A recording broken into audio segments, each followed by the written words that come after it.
Mimi sio binadamu, ila nimekuja kukupa utajiri. Anaitwa Reino. Alikuwa dereva bodaboda na maskini wa kutupwa. Siku moja usiku, alimsaidia mwanamke mrembo asiyemjua kwa kumpa lifti kwenye bodaboda yake. Lakini mwanamke yule alikuwa ni jini. Sasa, kwa moyo safi aliokuwa nao Reino, akapendwa na jini yule, akampatia pete ya ajabu inayotoa utajiri wa milele, ila kwa sharti la yeye kumuoa jini huyo. Je, unajua nini kilitokea? Huyo ni binadamu, anaishi muda mfupi. Baba, mimi nimempenda. Hii ni fedheha binti mfalume kuolewa na binadamu. Hairati yupo duniani. Nimempa agizo, nasubiria majibu. Sasa, kabla sijaanza simulizi hii, hebu kwanza like, kisha ni follow au subscribe, halafu niandikie kwenye sehemu ya comment kuwa unaangalia simulizi hii ukiwa wapi na ni yapi maoni yako. Okay, tuanze. Usiku ule haukuwa wa kawaida. Bahari ilikuwa kimya kupita kawaida, kama vile dunia ilikuwa imekataa kupumua. Mwezi ulitundika anga kama jicho la kale linalotazama dhambi za wanadamu. Ghafla maji yakaanza kuchafuka, yakazunguka kana kwamba kitu kizito kilikuwa kinapanda kutoka vilindini. Ndipo akaonekana nyoka mkubwa wa ajabu, mweupe kama maziwa, macho yake yakimetameta kwa mwanga wa ajabu. Mwili wake ulikuwa mrefu kupita mawazo ya binadamu, akijikokota juu ya uso wa maji kana kwamba bahari ilikuwa ardhi yake. Alipofika ufukweni, nyoka yule alisimama, akainua kichwa chake juu, kisha akabadilika. Mbele ya macho ya dunia akawa mwanamke mrembo kupita maelezo. Amevaa gauni jeupe lililong'aa mithili ya ukungu wa alfajiri. Nywele zake ndefu zilining'inia mabegani, ngozi yake ikitoa nuru ya ajabu isiyo ya hapa duniani. Mwanamke yule akacheka.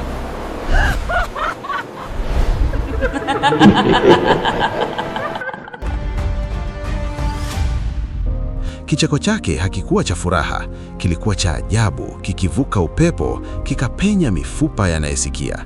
Halafu, kama kivuli kinachokimbia mwanga, akatoweka. Hapo ndipo jina lake lilipoanza kunong'onezwa na upepo wa usiku.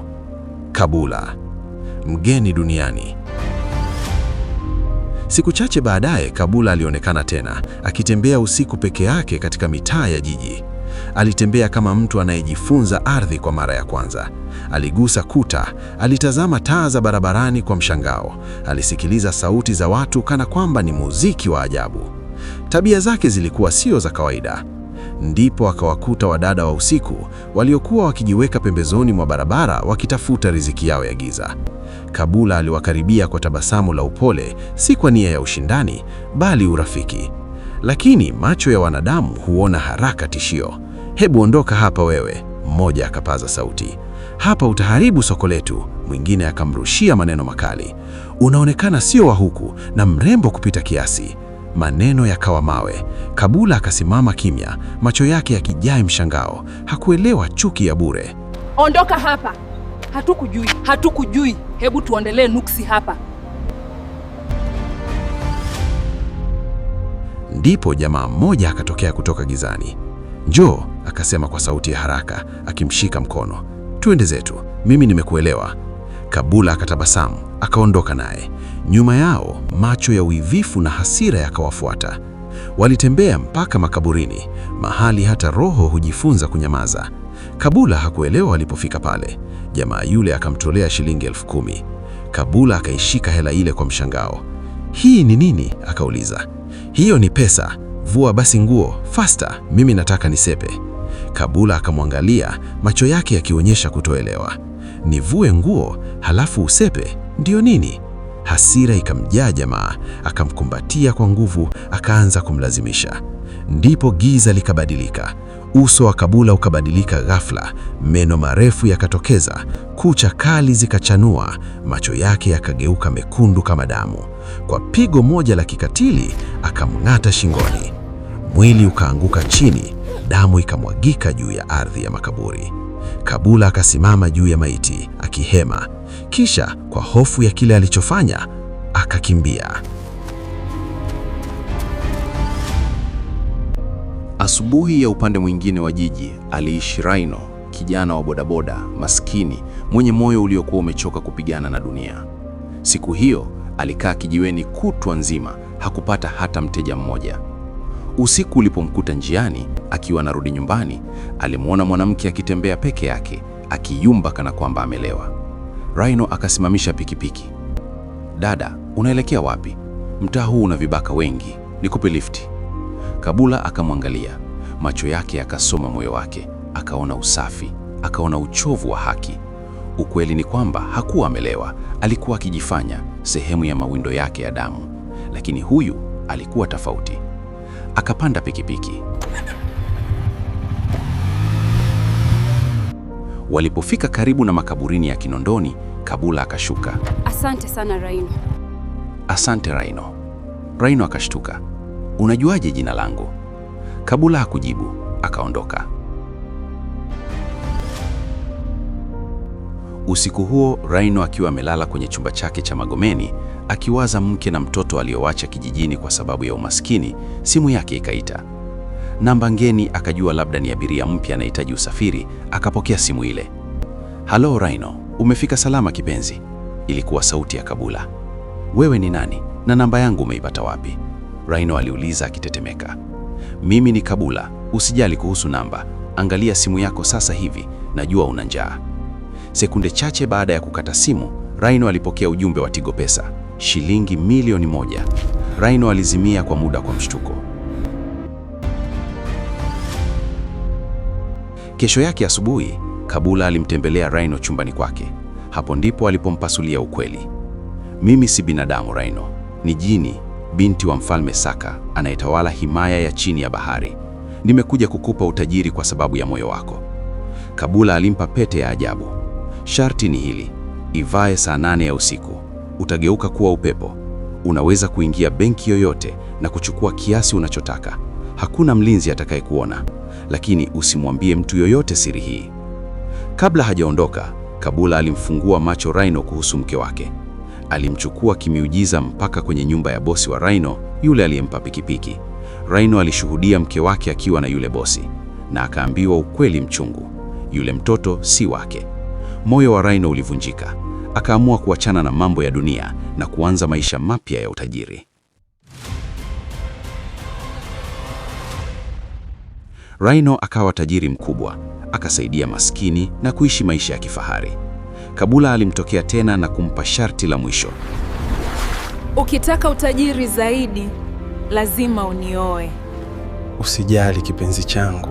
Ili uendelee kuwa tajiri, lazima unioe na tutaishi ujinini. Rhino ambaye alikuwa ameshampenda Kabula alikubali bila kusita.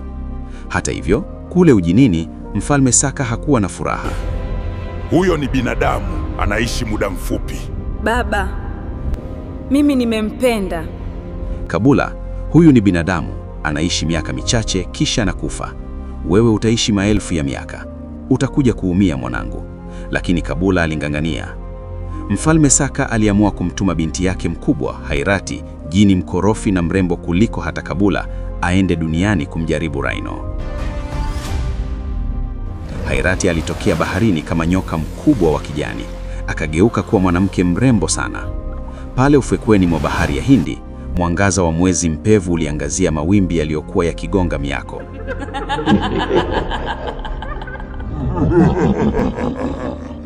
Kabula akiwa amevalia gauni lake jeupe lililokuwa likipepea kama upepo, alimtazama dada yake Hairati kwa macho yaliyopara moto wa bluu. Hairati, na kutahadharisha, sauti ya Kabula ilitetemeka kwa hasira. "Rhino sio tu kujaribu kwangu, ni chaguo la moyo wangu. Ukivuka mipaka uliopewa na baba, nitasahau kuwa sisi ni damu moja." Hairati alicheka kicheko cha msingi kilichosikika kama sauti ya vioo vinavyovunjika. Moyo? Tangu lini sisi majini tukawa na moyo wa kupenda viumbe wa udongo, Kabula? Rhino ni mtanashati, ana roho safi, sifa ambazo hata majini wa kiume wa kifalme hawana. Baba amenituma nimpime, na nitampima kwa kila hitaji la mwili na roho.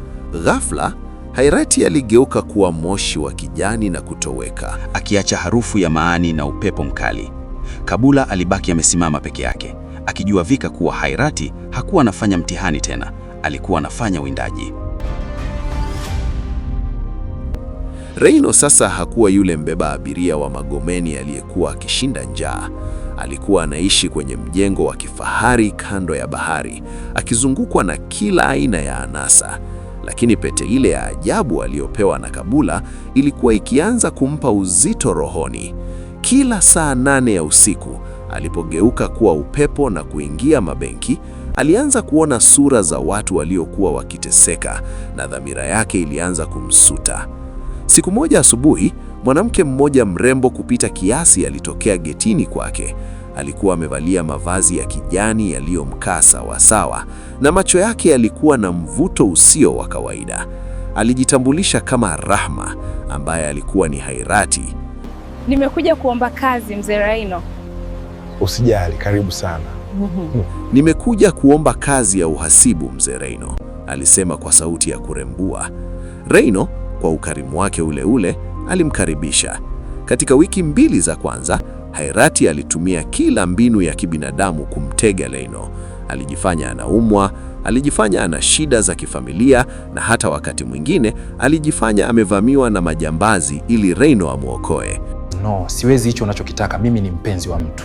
Reino, unautesa moyo wangu. Lakini Reino alibaki imara. Picha ya Kabula, yule mrembo aliyemtoa kwenye umaskini, ilikuwa imechongwa kwenye moyo wake. Mbona unakataa kila ofa yangu, Reino? Hairati alimuuliza siku moja wakiwa wamekaa bustanini usiku. Mimi ni binadamu kama wewe. Naweza kukupa watoto, naweza kuishi nawe jua na mvua. Kabula ni jini. Ipo siku atakuacha au atakugeuza kuwa msukule. Reino alitabasamu kwa utulivu. Kabula aliniona wakati sina kitu. Alinipa heshima wakati dunia ilinitemea mate. Hata kama ni jini, yeye ni mkweli kuliko binadamu wengi niliowajua. Wakati vita ya ushindani ikiendelea duniani, kule chini ya bahari, kwenye kasiri la Mfalme Saka, mambo yalikuwa yamechacha. Zaraka, jenerali wa jeshi la majini na mchumba wa zamani wa Kabula, alikuwa amekusanya majini wengine wenye nguvu. Mfalme! Zaraka alinguruma, sauti yake ikitikisa maji ya bahari. Hii ni fedheha binti mfalume kuolewa na binadamu. Hii ni fedheha binti mfalme kuolewa na kiumbe wa udongo. Binadamu ni dhaifu, ni wasaliti, na wanaishi muda mfupi kama moshi. Ukiruhusu ndoa hii, ufalme wako utapotezwa heshima na majini wa ukoo wa kifalme wataasi. Mfalme Saka alikuwa kwenye njia panda. Alimpenda Kabula, lakini alijua sheria za asili za ulimwengu wao. Hairati yupo duniani, nimempa agizo, nasubiria majibu. Hairati bado yuko duniani. Akirudi na ripoti kuwa yule binadamu ana tamaa, ndoa haitakuwepo. Lakini akisema ni mkweli, sina budi kutimiza ahadi yangu. Zaraka hakuridhika. Aliamua kutumia uchawi wake wa giza. Alituma majini walinzi 3 kwenda duniani kumuua Reino kabla ya saa ya ndoa kufika. Ilikuwa saa 4 kamili ya usiku. Reino alikuwa amevaa pete yake, tayari kugeuka kuwa upepo kwa ajili ya safari yake ya mwisho ya kutafuta fedha za kusaidia kituo cha watoto yatima. Ghafla, chumba chake kilijaa baridi kali isiyo ya kawaida. Maji yalianza kutiririka kutoka kwenye kuta za nyumba. Majini 3 wakubwa wenye sura za kutisha walitokea wakiwa na mapanga ya nishati ya bluu. Leo ni mwisho wako binadamu, mmoja wao alipiga kelele. Reino alijaribu kutoroka kwa kutumia uwezo wa pete, lakini wale majini walikuwa na uwezo wa kufunga anga. Kabla panga la kwanza halijamfikia Reino, mlango ulipasuka. Kabula aliingia akiwa na hasira ya ajabu. Macho yake hayakuwa ya bluu tena, yalikuwa mekundu kama makaa ya moto. Alipambana na wale majini kwa nguvu za ajabu, akitumia upepo na maji kuwadhibiti. Lakini walikuwa 3 na wenye nguvu. Wakati Kabula akizidiwa, ghafla kivuli cha kijani kilitokea na kumsaidia. Alikuwa ni Hairati. Nimekuja kumaliza mtihani wangu, Hairati alisema huku akimvunja shingo mmoja wa wale majini. Baba aliniambia nisitumie uchawi, lakini hawa wamekiuka amri ya mfalme. Baada ya mapambano yale, Kabula alimshika mkono Reino. Reino, dunia hapa siyo salama tena kwako. Zaraka amekutangazia vita. Ni lazima twende ujinini sasa hivi kumwona baba. Reino alitetemeka. Lakini Mimi sina uwezo kuishi chini ya maji. Lakini mimi siwezi kuishi chini ya maji, Kabula. Pete uliovaa ina siri kubwa zaidi ya kupata pesa, Kabula alieleza. Ukiigeuza mara 3 kuelekea kushoto, utapata uwezo wa kupumua maji na mwili wako utakuwa kama wa kwetu kwa muda. Reino alifanya hivyo.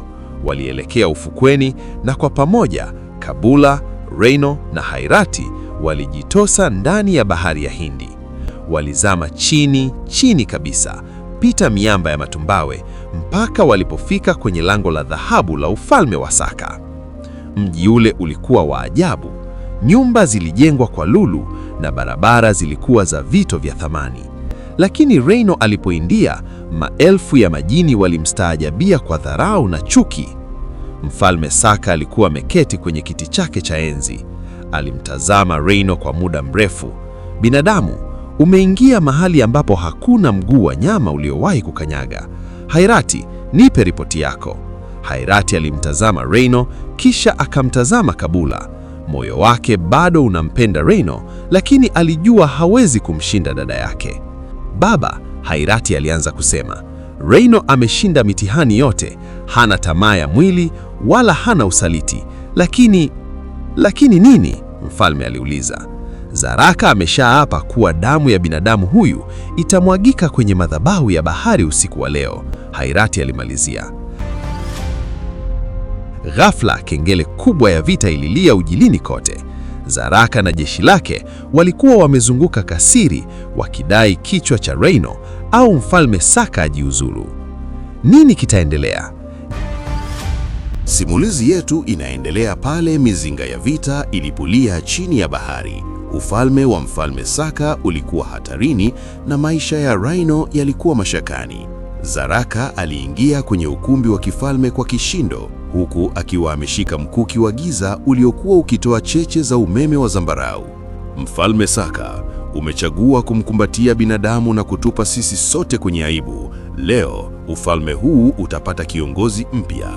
Reino, licha ya oga uliokuwa ukimtetemesha, alipiga hatua mbele. Alikumbuka maisha yake ya umaskini kule Magomeni, vile alivyonyanyasika na kukejeliwa. Hakutaka kurudi kuwa yule mnyonge tena. Zaraka, Reino alipiga kelele, sauti yake ikisikika kwa mwangwe wa ajabu kutokana na ile pete. Kama unamtaka Kabula na kiti hiki cha enzi, pambana na mimi ndiye ninayemwoa. Kabula alijaribu kumzuia. Reino, hapana, yeye ni jenerali wa vita, ana nguvu za giza za karne nyingi. Lakini ile pete kwenye kidole cha Reino ilianza kutoa mwanga mweupe mkali sana. Ghafla Reino hakuhisi tena uoga. Pete ile haikuwa ya kuiba pesa tu, ilikuwa ni pete ya Sulaiman, pete ya kale ya majini na binadamu ambayo ilikuwa imepotea kwa miaka 1000. Kabula mwenyewe hakujua kuwa pete aliyoiba kwenye hazina ya siri ya baba yake ilikuwa na nguvu kubwa kiasi hicho. Zaraka alirusha mkuki wake kwa kasi ya ajabu. Reino aligeuza pete yake upande wa kulia na papo hapo akageuka kuwa upepo mkali wa majini. Underwater whirlwind. Mkuki ulipita patupu. Reino akatokea nyuma ya Zaraka na kumpiga ngumi iliyobeba nguvu ya mawimbi yote ya bahari. Zaraka alirushwa mbali na kugonga nguzo za lulu za kasiri. Wakati mapambano yakiendelea, Hairati alikuwa amesimama pembeni akitazama kwa jicho la husuda. Alijikuta akivutiwa zaidi na ujasiri wa Reino, lakini upande mmoja wa moyo wake ulikuwa na giza. Alijua kuwa Zaraka hakuwa akipigana peke yake. Kabula, Hairati alinong'ona pembeni mwa dada yake. Zaraka amefungua lango la giza la shimo la shaba. Kama Reino atamshinda, majini waliofungwa na Nabii Suleiman watatoka. Bahari itageuka kuwa damu. Kabula alishtuka. Inamaanisha Zaraka yuko tayari kuangamiza ulimwengu wote ili anipate mimi? Kabla Kabula hajajibu, Zaraka alisimama na kuanza kutoa maneno ya kale ya kichawi. Maji ya bahari yalianza kuchemka. Ghafla kivuli kikubwa kilianza kutokea nyuma ya Zaraka, jini mkuu wa giza aliyejulikana kama Ifriti.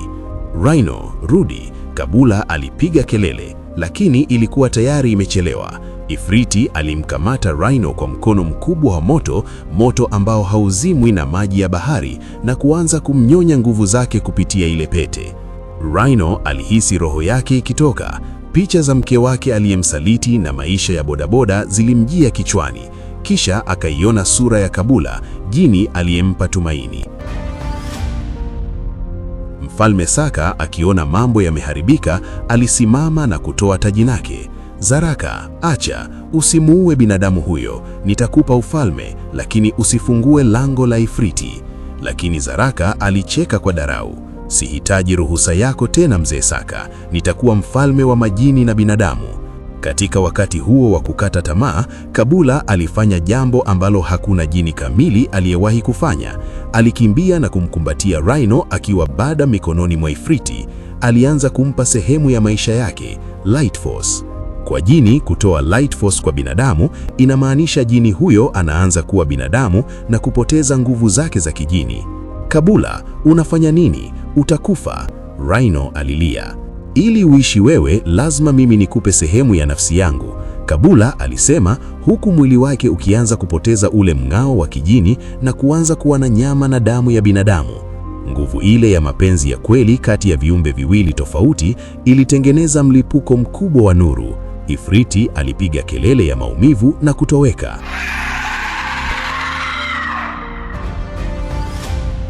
Zaraka alitupwa kwenye giza la vilindi vya bahari ambako alifungwa na minyororo ya dhahabu na walinzi wa mfalme. Baada ya vumbi la vita kutulia, ufalme ulikuwa salama, lakini Kabula alikuwa amebadilika. Hakuwa tena jini kamili, alikuwa nusu jini na nusu binadamu. Hawezi tena kuishi chini ya maji kwa muda mrefu bila msaada. Mfalme Saka alihuzunika, lakini akawaheshimu. Nenda mwanangu, nenda duniani na huyu binadamu. Umethibitisha kuwa upendo hauna mipaka, lakini mjue kuwa Zaraka ana mshirika duniani, yule mke wake wa zamani wa Rhino. Rhino na Kabula walirudi duniani kwenye mjengo wao wa Magomeni, lakini walipofika walikuta nyumba imejaa polisi na watu wa ajabu. Rhino alikuwa anatafutwa kwa tuhuma za ujambazi wa benki uliokuwa ukitokea saa 8 usiku. Kumbe yule mke wake wa zamani, baada ya kuona Rhino amekuwa tajiri, alishirikiana na mganga mmoja hatari wa kichawi aliyepewa nguvu na Zaraka kutoka ujinini ili kumwangamiza Rhino na kuchukua mali zake. Kabula akiwa bado anajifunza kuwa binadamu, alimshika mkono Rhino. Tumeishinda bahari Rhino, sasa ni wakati wa kuishinda dunia ya binadamu. Pete yako bado ina nguvu na mimi bado nina siri za ujinini. Ghafla simu ya Rhino ikaita. Ilikuwa ni namba ile ile ya siri. Sauti haikuwa ya Kabula safari hii, ilikuwa sauti nzito ya kiume iliyosema, Rhino, nina mtoto wako. Kama unataka kumwona akiwa hai, niletee ile pete kwenye makaburi ya Kinondoni saa 8 kamili ya usiku huu. Rhino alipigwa na butwaa. Alijua mtoto huyo si wake, lakini roho yake ya binadamu haikumruhusu kumwacha mtoto asiye na hatia afe. Mtoto sio damu yangu, ila siwezi kumwacha. Lakini ni hatari kutoa pete hiyo. Ilikuwa saa 7:30 usiku. Upepo wa baridi ulivuma kupitia madirisha gari la kifahari la Rhino. Kabula alikaa pembeni yake, uso wake ukiwa na rangi ya kijivu kidogo. Mabadiliko yake kuwa binadamu yalimfanya aanze kuhisi baridi na uchovu, vitu ambavyo hakuwahi kuvijua akiwa ujinini. Rhino, Kabula alianza kusema kwa sauti ya chini, usitoe pete ile. Ukitoa pete ile kwa mwanadamu mwenye nia mbaya, utafungua mlango wa majini waasi kuingia duniani bila kizuizi. Lakini pia siwezi kuruhusu mtoto yule afe. Rhino alikaza usukani. Kabula, huyu mtoto hana hatia. Hata kama mama yake amenifanyia ubaya, mtoto ni damu yangu ya kiroho. Nitafanya mpango. Nitawapa pete, lakini nitahakikisha hawawezi kuitumia. Kabula alichukua kiganja cha Rhino na kukibusu. Kumbuka, pete inaitikia mapigo ya moyo wa mvaaji. Ikiwa moyo wako una upendo na ujasiri, pete itakulinda. Ikiwa utatoa kwa hofu, itakuwa silaha ya adui. Walipofika kwenye makaburi ya Kinondoni, Giza lilikuwa nene kiasi cha kuweza kukatwa kwa kisu. Walishuka ndani ya gari na kuelekea katikati ya makaburi.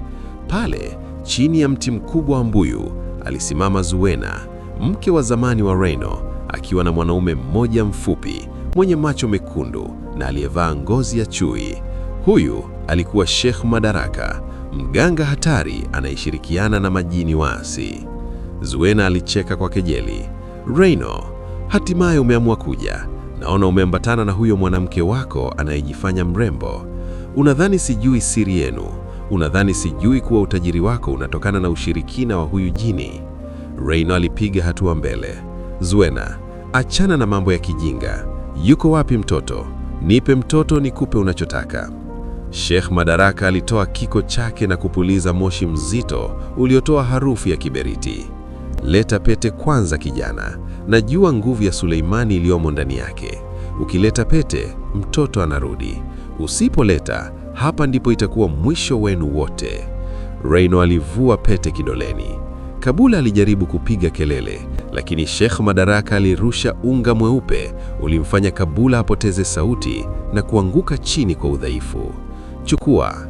Reino alirusha ile pete kuelekea kwa Sheikh Madaraka. Mganga yule aliidaka pete kwa furaha ya ajabu, lakini mara tu alipoivaa kwenye kidole chake, jambo la ajabu lilitokea. Pete haikumpa utajiri wala uwezo wa kugeuka upepo. Badala yake, ilianza kuwa na joto kali kiasi cha kuunguza nyama ya kidole chake. Ni nini hiki? Kijana, umenifanyia nini? Sheikh Madaraka alipiga kelele huku moshi ukitoka mkononi mwake. Reino alitabasamu, ujasiri ukimrudia. Kabula aliniambia, pete inaitikia mapigo ya moyo wa mvaaji. Moyo wako unajaa uchafu na tamaa. Pete haiwezi kukutambua kama bwana wake. Zuena kwa hasira alichukua kisu na kutaka kumshambulia Kabula aliyekuwa lala chini, lakini ghafla upepo mkali ulitokea na sura ya Hairati, dada yake Kabula, ikatokea hewani. Hairati hakuja kusaidia kwa upendo, bali alikuja kulinda heshima ya ufalme wa baba yake. Wanadamu wachafu! Hairati alinguruma, alinyoosha mkono wake na kumrusha Zuena umbali wa mita 10. Sheikh Madaraka, akiwa bado anapambana na joto la pete, alijaribu kutumia hirizi zake, lakini Hairati alikuwa na nguvu zaidi. Katika vurugu zile, Reino alimkimbilia mtoto aliyekuwa amefungwa ndani ya kibanda kidogo karibu na mbuyu. Alimfunga kamba na kumkumbatia, lakini alipomtazama mtoto yule machoni, aliona kitu cha ajabu. Macho ya mtoto yule yalikuwa yakibadilika rangi, toka nyeusi kwenda bluu ya ujinini, kisha kurudi kawaida. Kabula alijikokota na kusimama akionekana bado mnyonge. Reino, mtoto huyo, kuna nini Kabula? Reino aliuliza kwa shtuko. Zuena hakukuambia ukweli. Mtoto huyu si wa bosi wako wa zamani. Mtoto huyu alipatikana baada ya Zaraka, yule jenerali maasi, kuja duniani miaka kadhaa iliyopita na kutumia mwili wa binadamu kumrubuni Zuena. Huyu ni nusu binadamu, nusu jini wa ukoo wa Zaraka. Reino alistuka na kumwachia mtoto kidogo. Kila kitu kilianza kupata maana. Ndiyo maana Zaraka alikuwa na nguvu ya kujua kila kitu kinachoendelea duniani kupitia damu yake. Ghafla, ardhi ya makaburi ilianza kupasuka. Sauti ya kishindo ilitokea kutoka chini ya udongo. Sheikh Madaraka alicheka kwa maumivu. Mmechelewa. Ile damu ya kidole changu iliyomwagika kwenye pete imefungua muhuri wa giza. Zaraka anakuja. Kivuli kikubwa cha Zaraka kilianza kuchomoza kutoka ardhini, akiwa na hasira zaidi ya mwanzo. Hatimaye, nimerudi kuchukua damu yangu, mtoto, na kumwangamiza kila anayenizuia. Reino alimvuta Kabula nyuma yake. Alijua safari hii pete pekee haitoshi. Ni lazima afanye uamuzi mgumu. Je, amuue mtoto ili kuzuia nguvu ya Zaraka, au amlinde mtoto huyo na kutafuta njia nyingine? Hairati alimtazama Reino kwa dharau. Wanadamu wachafu, hapo ndipo mwisho wa akili yenu unapoishia. Zaraka akimshika huyo mtoto, atapata nguvu ya kutawala nchi kavu na baharini. Nipe mtoto huyo nimwangamize. Kabula alipiga kelele. Hapana, mtoto hana hatia ya makosa ya baba yake. Nini kitatokea? Je, Reino atamkabidhi mtoto kwa Hairati ili auawe, au atamruhusu Zaraka amchukue mwanawe na kuleta maangamizo? Simulizi inaendelea kuwa tamu na ya kusisimua zaidi. Hali ya hewa katika makaburi ya Kinondoni ilibadilika na kuwa ya kutisha zaidi. Udongo ulikuwa unatetemeka kama kuna tetemeko la ardhi, na harufu ya kiberiti na bahari ilitanda kila mahali. Zaraka alikuwa anachomoza kama zimwi kutoka shimoni, macho yake yakimulika kama taa za gari katikati ya kiza. Reino alimtazama yule mtoto aliyekuwa akilia kwa hofu. Licha ya kuambiwa kuwa ni mtoto wa Zaraka, Reino alikumbuka siku alizomshika mikononi mwake akiamini ni damu yake. Binadamu ana kitu kimoja ambacho majini hawana kwa urahisi: huruma isiyo na mipaka. Heirati, huyu mtoto hafi, Reino alinguruma. Na Zaraka, humpendi huyu mtoto, unamtaka kwa ajili ya nguvu zako tu, sitakuruhusu. Reino alishika ile pete ya dhahabu. Safari hii hakuigeuza kwa ajili ya kuwa upepo wa kuibia benki.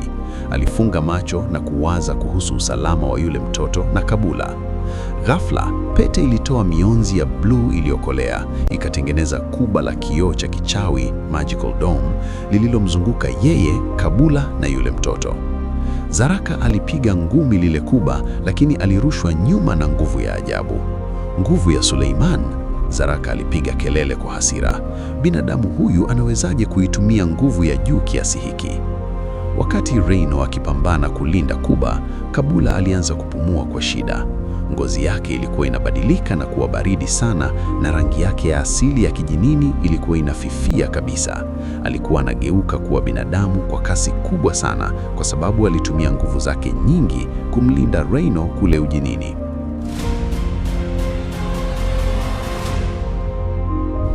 Reino, Kabula alinong'ona, kuba hili linatumia nguvu ya moyo wako, lakini Zaraka atatumia damu ya Zuena kuivunja. Ni lazima utafute njia ya kumrudisha Zaraka kuzimu kabla sijaishiwa nguvu ya kijini, maana nikishakuwa binadamu kamili siwezi tena kukusaidia kwa uchawi. Heirati, ambaye alikuwa amesimama nje ya kuba lile, alikuwa akicheka kwa kejeli.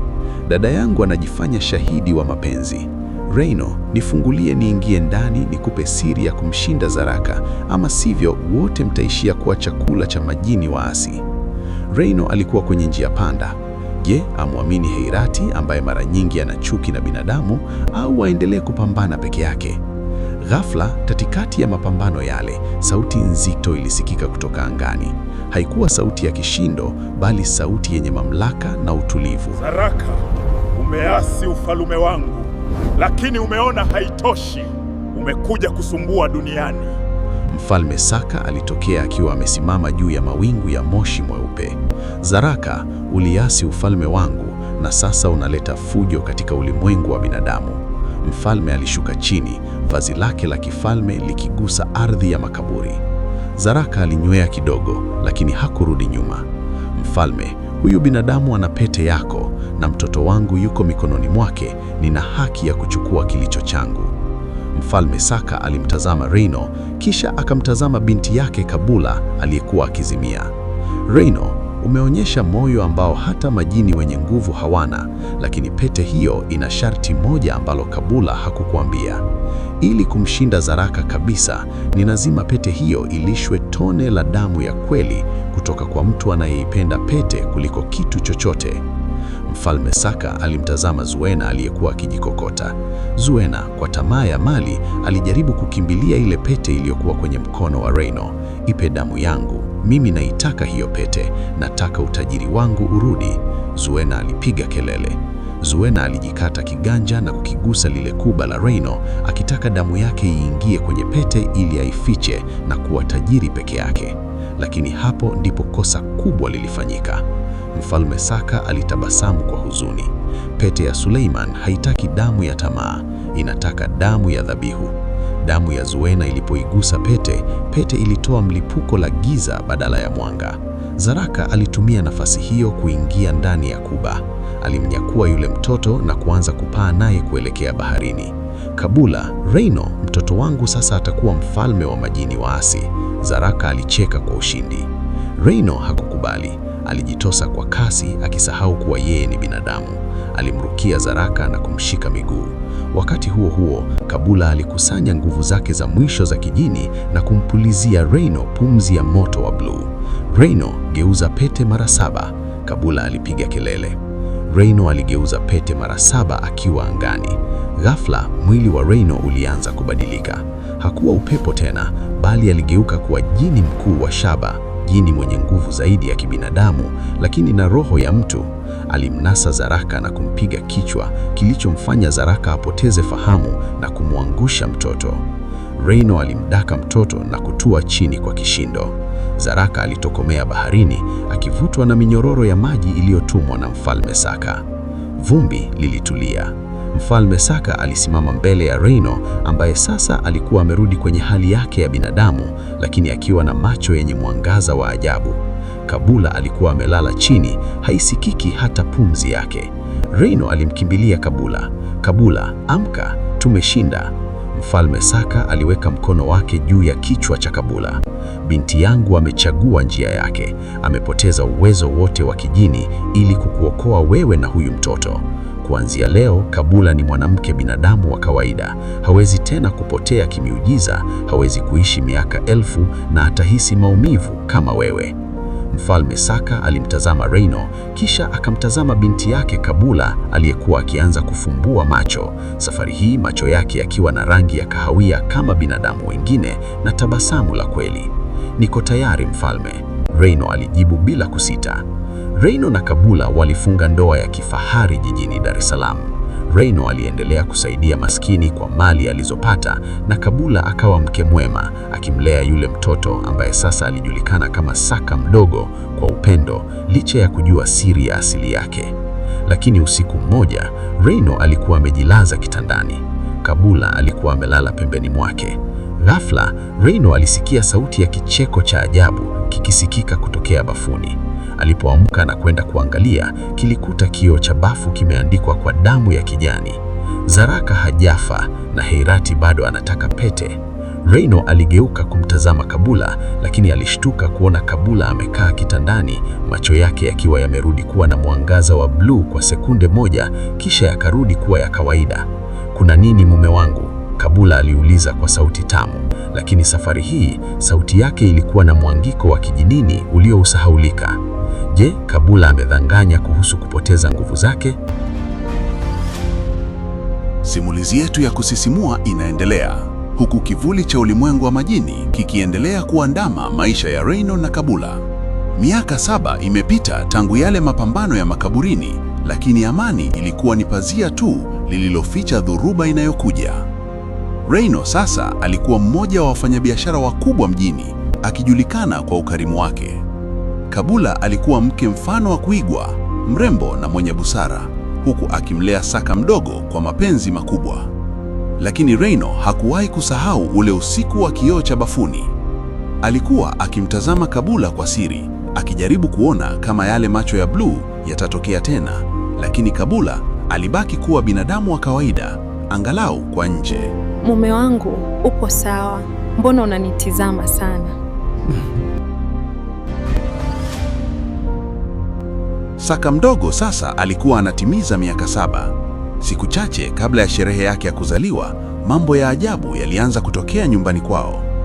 Vyombo vilikuwa vikijiosha vyenyewe jikoni usiku, na bustani ya maua ilikuwa ikichanua maua ya ajabu ya rangi ya bluu ambayo hayapatikani duniani. Kabula, kuna kitu unanificha? Reino aliuliza asubuhi moja wakiwa mezani. Kabula alitabasamu, lakini tabasamu lake lilikuwa na huzuni kidogo. Reino, damu ya ujinini haijifichi milele. Saka mdogo anakaribia umri wa kuvunja muhuri. Katika umri huu, asili yake ya kijini itaanza kujitokeza, na hapo ndipo hatari itakapoanza. Siku ya sherehe ya Saka mdogo ilifika. Nyumba ilipambwa kwa fahari na wageni wengi walialikwa. Katikati ya sherehe, mwanamke mmoja mrembo sana aliyevaa vazi la hariri la kijani na miwani meusi aliingia ndani. Alijitambulisha kama Bisama, mwalimu mpya wa sanaa wa Saka mdogo. Reino alihisi mapigo ya moyo wake yakiongezeka. Harufu ya mwani na upepo wa bahari ilimzunguka mwanamke huyo. Alipovua miwani yake, Reino alimtambua papo hapo. Alikuwa ni Haerati. Umekuja kufanya nini hapa? Reino alinong'ona kwa hasira baada ya kumvuta pembeni. Haerati alicheka kicheko chake kile kile cha kejeli. Nimekuja kumlinda mpwa wangu Reino. Unadhani Zaraka amesahau damu yake? Muda huu tunapozungumza, majini waasi wamezunguka nyumba hii. Mimi pekee ndiye ninayeweza kumficha Saka mdogo asionekane na rada za Zaraka. Wakati keki ikikatwa, Saka mdogo alianza kulia na kushika kichwa chake. Ghafla macho yake yalibadilika na kuwa meupe tupu, na upepo mkali ulianza kuvuma ndani ya ukumbi wa sherehe. Wageni walitimua bio kwa hofu, dhidhani ni dhoruba ya ajabu. Anavunja muhuri! Kabula alipiga kelele.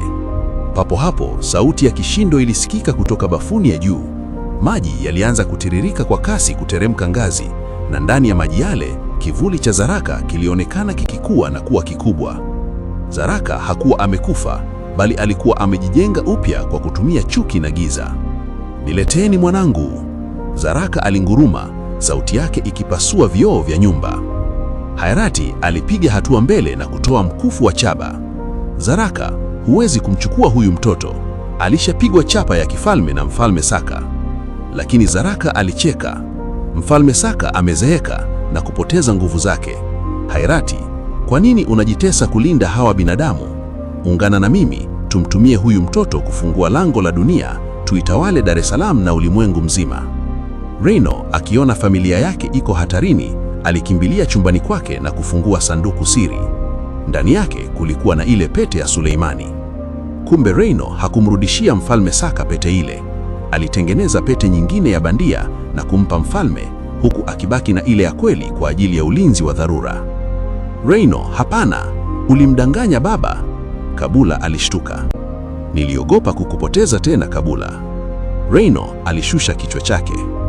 Ghafla mwanga mweupe ulitokea katikati ya selebu. Mjumbe wa Mfalme Saka alitokea. Reino wa duniani, ujanja wako umejulikana. Mfalme ametoa hukumu. Kwa kosa la kuiba pete ya kifalme, ni lazima mmoja kati ya wawili, Kabula au Saka mdogo, arudi ujinini milele kama fidia. Simulizi yetu ya kusisimua inaendelea, huku Reino akiwa amenaswa katika mtego wa uongo wake mwenyewe. Ombi la Mfalme Saka lilikuwa gumu na la kikatili: sadaka ya damu au maisha ya mke wake. Mjumbe wa Mfalme Saka, jini mrefu aliyevaa silaha za fedha anayejulikana kama Malik, alisimama katikati ya sebule huku upanga wake wa nuru ukimulika. Reino, muda unakwenda. Chagua sasa, ni mkeo aliyekupenda au ni mtoto uliyemlea? Reino alimtazama Kabula, ambaye sasa alikuwa na machozi ya kibinadamu yakimtoka. Kisha akamtazama Saka mdogo, mtoto asiye na hatia aliyekuwa amekumbatia miguu yake kwa hofu.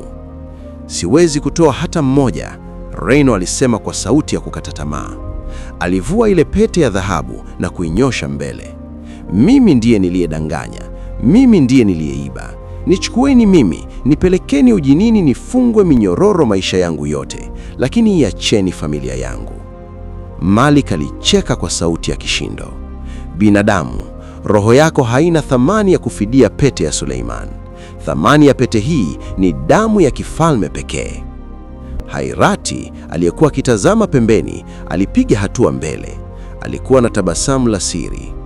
Malik, kuna njia nyingine. Badala ya kuchukua mmoja wao, kwa nini tusiwape mtihani wa bonde la sahau?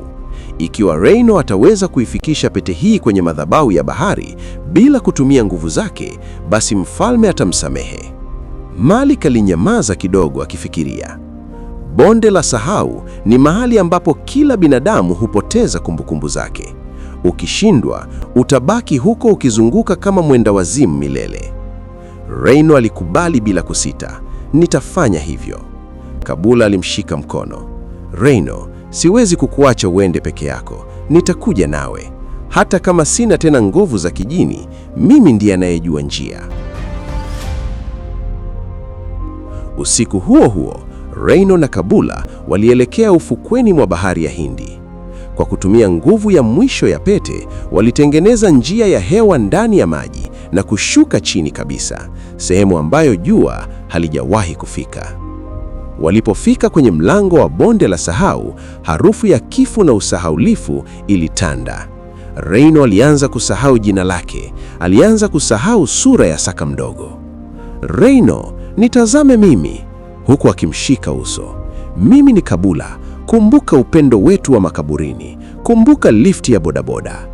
Katika wakati huo, Zaraka alitokea ghafla kutoka kwenye kivuli cha miamba. Zaraka alijua kuwa ikiwa Reino atashindwa, pete itabaki hapo bondeni na yeye, Zaraka, ataiweza kuichukua kwa urahisi. Niishie hapa binadamu. Zaraka alirusha mkuki wa giza uliomjeruhi Reino begani. Licha ya kuwa binadamu, Kabula aliona mume wake akiumia. Hasira ya ajabu ilimlipuka. Ingawa alikuwa amepoteza uchawi wake, hakuwa amepoteza asili yake ya kifalme. Alisimama mbele ya Reino na kutoa sauti kubwa ya kingurumo, sauti iliyotikisa sakafu ya bahari. Mimi ni binti wa Mfalme Saka, hata bila uchawi, damu yangu ni amuri kwa maji haya. Maajabu yalitokea. Maji ya bahari yalianza kuzunguka kwa kasi na kumfungia Zaraka ndani ya doroma ya maji, vortex. Zaraka alipiga kelele, akivutwa kuelekea kwenye shimo la giza la bahari kuu. Reino, akipata nguvu kutokana na ujasiri wa mke wake, alijikokota mpaka kwenye madhabahu na kuiweka pete. Mara tu pete ilipogusa madhabahu, mwanga mkali wa dhahabu ulitanda kote na kumbukumbu za Reino zikarudi kwa kishindo. Mfalme Saka alitokea mbele yao, safari hii akiwa na sura ya upole. Alimtazama binti yake. Reino, umeonyesha kuwa upendo wako kwa Kabula ni mkubwa kuliko tamaa ya mali. Pete imerudi nyumbani. Mfalme Saka alinyoosha mkono na kumgusa Reino begani, akimponya jeraha lake. Nenda duniani, ishi maisha yako, lakini kumbuka, Saka mdogo ana kazi kubwa ya kufanya siku za mbele. Ulimwengu wa majini na wa binadamu utategemea hekima yake. Reino na Kabula walirudi nyumbani kwao Dar es Salaam. Maisha yalianza kurudi kuwa ya kawaida, bila pete, bila uchawi, ni bidii yao tu. Reino alirudia biashara zake za kawaida na Kabula akawa mwanamke maarufu kwa kusaidia wanawake wanaoishi mazingira magumu. Lakini siku moja, Saka mdogo alikuwa amekaa sebuleni akichora picha. Reino alipopita na kutazama picha lile, alistuka. Mtoto alikuwa amechora sura ya Hairati na chini ya mchoro huo kulikuwa na maandishi yanayosema, shangazi amesema sasa ni zamu yangu kuvaa pete. Reino aligeuka kumtafuta Saka mdogo, lakini akakuta chumba kikiwa tupu, huku harufu ya mwani ikitanda na mlango wa nyumba hiyo ukiwa uko wazi kuelekea baharini. Nini kimetokea kwa Saka mdogo? Reino alipogundua Saka mdogo ametoweka, hakuchelewa. Alijua Hairati amemchukua mtoto huyo hadi kwenye kisiwa cha Mapango Saba, mahali ambapo mipaka kati ya dunia na ujinini ni membamba sana. Kabula, licha ya kuwa binadamu, alihisi mnyonyoro wa damu ukimvuta kuelekea huko. Reino, Kabula alisema huku akitetemeka, Hairati hataki tu pete, anataka kutumia damu ya Saka mdogo kufungua lango la ufalme wa kale ili yeye awe malkia wa majini na binadamu. Tukishindwa usiku wa leo, ulimwengu utaingia kwenye giza la milele. Bila pete wala uchawi, Reino alichukua silaha moja tu, imani na upendo. Walikodi boti na kuelekea katikati ya bahari saa 8 usiku. Walipofika kisiwani, walimkuta Hairati akiwa amemsimamisha Saka mdogo katikati ya duara la moto wa kijani. Hairati alikuwa akikariri maneno ya kale na macho ya yule mtoto yalianza kutoa mwanga wa kutisha. Roho ya Zaraka ilikuwa inaanza kupenya kupitia mwili wa mtoto huyo. "Simama hapo!" alipiga kelele akishuka kwenye boti. Hairati alicheka kwa dharau. "Mwanadamu dhaifu unakuja hapa bila pete." "Mwanadamu dhaifu, unakuja hapa bila pete? Unakuja hapa na mwanamke aliyepoteza nguvu zake kwa sababu ya tamaa ya ngono na binadamu? Leo mtakufa wote." Hairati alinyoosha mkono wake na mawimbi makubwa ya maji yalianza kuwapiga Rhino na Kabula, yakitaka kuwazamisha. Katika dakika ile ya kukata tamaa, Kabula alikumbuka kitu ambacho baba yake alimwambia zamani. Nguvu ya kweli ya jini haipo kwenye pete, bali ipo kwenye dhabihu ya nafsi. Kabula alimshika mkono Rhino. Rhino, nibusu kwa mara ya mwisho. Nitatoa sehemu ya mwisho ya uhai wa kijini, Jinn Essence, iliyobaki ndani ya moyo wangu. Hii itanifanya nizeeke haraka na kuwa mwanamke mzee sana, lakini itakupa wewe nguvu ya kumlinda mwanao. Rhino alikataa. Hapana Kabula, utapoteza uzuri wako na ujana wako. Uzuri hauna maana kama mwanetu atakuwa shetani, Kabula alisisitiza.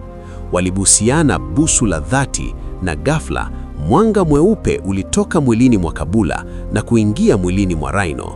Nywele za Kabula zilianza kuwa nyeupe na ngozi yake ilianza kupata makunyanzi, lakini macho yake yalibaki na upendo ule ule. Rhino akiwa na nguvu ile ya dhabihu, alikimbia katikati ya moto wa kijani. Hakuhisi maumivu.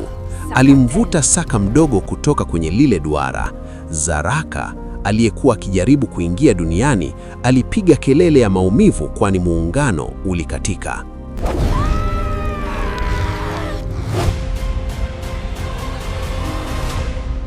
Hairati alijaribu kumshambulia Rhino, lakini ghafla ardhi ilipasuka. Mfalme Saka alitokea mwenyewe akiwa na hasira ya mwisho. Hairati, umevuka mipaka ya ufalme wangu. Mfalme Saka alitumia fimbo yake ya kifalme na kumgeuza Hairati kuwa sanamu ya chumvi itakayobaki kisiwani hapo milele. Kama onyo, Zaraka alirudishwa kwenye shimo la giza ambako hatatoka tena. Mfalme Saka alimtazama binti yake Kabula, ambaye sasa alikuwa mwanamke mzee wa miaka kama 70, na Rhino aliyekuwa akimkumbatia mke wake kwa mapenzi makubwa licha ya mabadiliko yake. Rhino, Mfalme Saka alisema, umeonyesha kuwa mwanadamu anaweza kupenda kuliko jini. Nawe Kabula, umetoa kila kitu kwa ajili ya familia yako. Kwa dhabihu hii na waachia zawadi ya mwisho. Mfalme alipuuza pumzi ya uhai. Uzuri wa Kabula haukurudi kama mwanzo, lakini alirudi kuwa mwanamke wa umri wa makati anayeendana na Rhino. Nguvu zote za kijini ndani ya Saka mdogo zilifutwa kabisa na akawa mwanadamu wa kawaida asiyejua lolote kuhusu ujinini. Mfalme alichukua pete ya Suleiman na kutoweka nayo baharini milele. Rhino na Kabula walirudi nyumbani kwao. Waliuza mjengo wa kifahari na kuhamia kijijini, mbali na vurugu za jiji na vishawishi vya utajiri wa haraka. Rhino alifungua duka dogo la mahitaji na Kabula akawa mama wa nyumbani mwenye furaha. Saka mdogo alikuwa na kuwa kijana mwema, akiamini kuwa yeye ni mtoto wa kawaida wa Rhino na Kabula. Siri ya asili yake ilizikwa baharini. Kila usiku wa mwezi mpevu, Rhino na Kabula huketi ufukeni wakitazama mawimbi. Wanajua kuwa chini ya maji yale kuna ulimwengu mwingine, lakini kwao ulimwengu wa binadamu wenye upendo wa kweli ndio ufalme kuu kuliko yote. Huu ndio mwisho wa simulizi yetu ya kusisimua. Asante kwa kufuatilia simulizi hii tangu mwanzo mpaka mwisho. Tunatumaini umeburudika na kujifunza kitu kuhusu nguvu ya upendo na dhabihu. Mtunzi na mwandaiji wa simulizi hii ni King Rhino MC Seba. Usisahau kusubscribe kwenye chaneli yetu hii ya King Swahili Recaps kwa ajili ya simulizi nyingine nyingi za kusisimua na kushtua. Gonga kengele ya taarifa ili uwe wa kwanza kupata mwendelezo wa hadithi mpya zitakazokuja hivi karibuni. Mpaka wakati mwingine, asante na kwaheri.